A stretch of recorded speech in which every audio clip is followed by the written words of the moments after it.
Hello, Mr. Cantu. Thank you for taking time out of your busy schedule to meet with me about your child's performance in my class and about a recent exam he just took last month called the Comprehensive Test of Achievement. Thank you for reaching out to me. I'm very interested in my son's education and want to see how he is doing. What exactly is the comprehensive test of achievement? I'm glad you asked. So, the Comprehensive Test of Achievement is a test that was administered to test his knowledge and skills throughout the year. Although me as his teacher, I get to oversee how he's really doing by his participation in the classroom and based on the work he has turned in. I will go over the details with you. Sounds good. Okay, so let's start off by going over the score report. At the top of the report is just personal information such as my name, the school's name, the district, the student's name, the grade level, the test date, the student ID, which is just for confidentiality purposes, and the test form, which was letter B. The test is also split into two different sections. The top portion is the norm reference section, and the bottom portion is the criterion reference section. We will start off by going over the norm reference section first. What is the norm reference section? The norm reference section compares our students' scores to the scores of the students in a norm group who took the same test prior to the release of the test. What is a norm group? A norm group is the sample group of test takers that represent the test of thousands of students in the same grade level. For this particular test, the norm group consisted of 8,000 third grade students. Okay, that's good to know. The first column in this section is the list of subtests. Looking at the column, is there any that you may not be familiar with or might have a question about? Yes, I do have some questions. What is the purpose of the basic battery? What is the complete battery? The basic battery area is Jaime's scores in the basic core subjects, which is everything except science and social studies, that are taught to him, and the complete battery area is just the overall score for all content areas.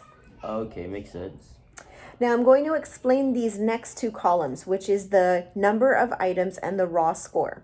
The number of items is the number of questions on the test, and the raw score is the amount of questions that he got correct. For example, under the vocabulary area, there were 36 questions and Jaime got 26 of them correct.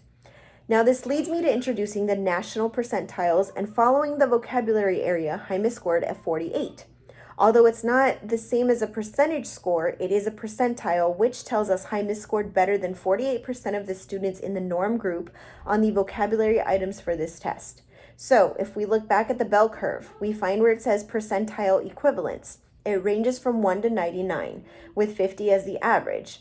Jaime scored a 48, which is right where most students from the norm group score. So he's doing really well.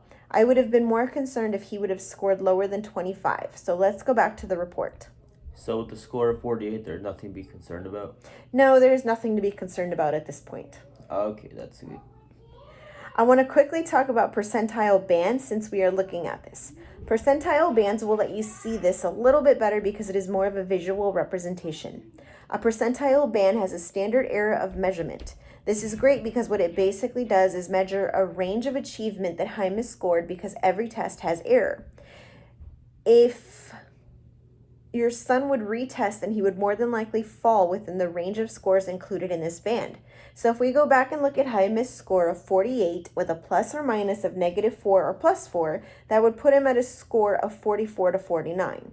If he were able to take this test multiple times, he would more than likely fall within this range. Do you have any questions on percentile bands that I can answer? No, that sounds good. The next thing I want to talk about in the norm reference information is the scaled score. For this test, the scale score measures from 200 to 800, with 500 being the average. His scaled score in vocabulary was a 498. So if we look at the chart here with 500 being the average, he scores right at the average. We have this scaled score because some districts like to average this out, and there's not a way to do that, so this is a way to come up with the average.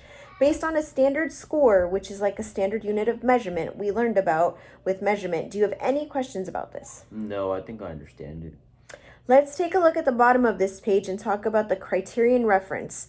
Criterion reference information measures your child's individual performance on specific skills and subtests, or specific skills tested on this test. Are there any that you are not familiar with or want to know more information about? I'd like to talk more about her language scores. Okay, let's take a look at those. Under language, we have capitalization, punctuation, usage, and sentence structure.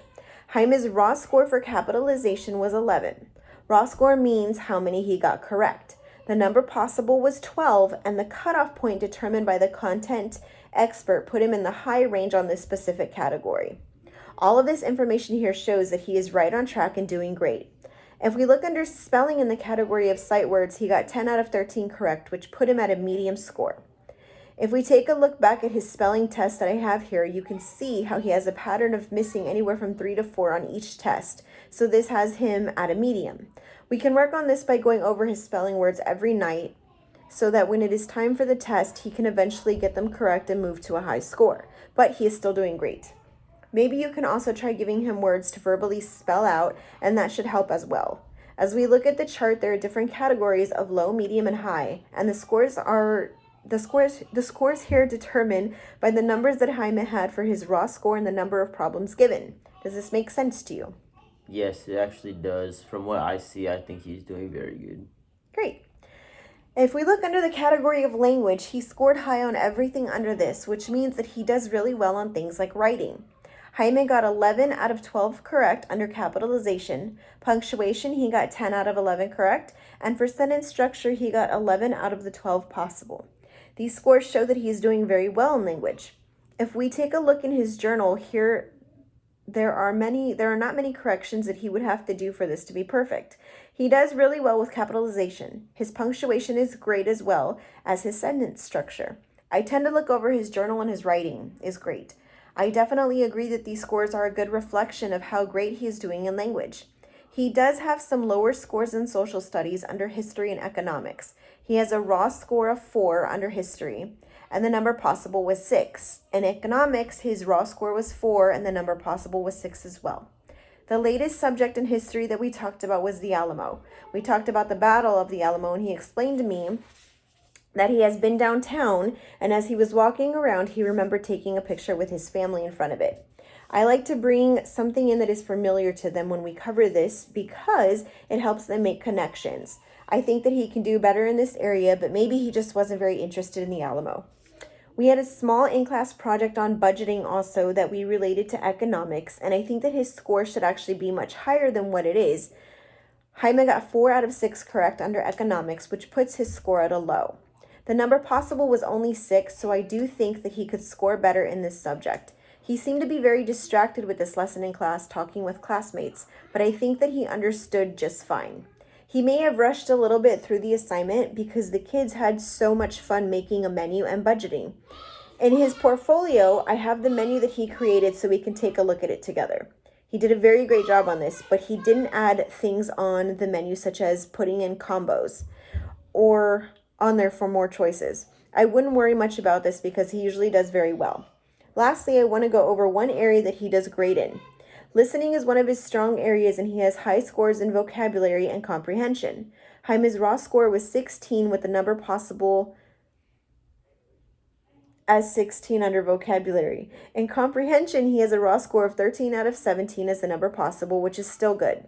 I gave an assignment in which the class had to read a story on their own and then answer questions based on what they read on a quiz. I have that right here so you can take a look at it. So he only missed 1 on this quiz. Yes, he missed 1 out of 15, so he does very well with comprehension and does a great job across the board here with making sure that he understands something before he moves on to the next thing. I know this is a lot to take in, but are there any questions you might have over these results? No, that's pretty much it. I think that we can work together at home on things that he scored low on. Good. Here is a list of activities that you can work on with your son that can be helpful to strengthen his weaker areas. I have an extra copy of the menu worksheets that we did in class in which I think he could have done better. So this would be good to work on together. Jaime can make a menu of things that your family would like to eat. This way he can create a menu, take orders, and see if his customers have enough money. The directions are on here, but I think it would be fun to work on this together. There's a website called education.com that has many great activities that cover everything, but I have seen some great history activities on there, such as learning the states with a state map. They have a colonial word search and things like that, in which I think it would be fun for him and he will still learn at the same time. This would definitely be a great start for him, and I would be happy to send more things home that that may help him if I see him struggling in a certain area. Thank you so much. I'll make sure to work with him. I really appreciate it. Are there any more questions that I can answer for you today? Would you like a copy of his test scores along with a handout of the breakdown of the explanations on this test? Oh, yes. I would really love that, please. Of course, that's no problem. Again, I really appreciate you coming to meet with me, and I know you're super busy, so thank you again. Thank you for all your help. I'll see you next time.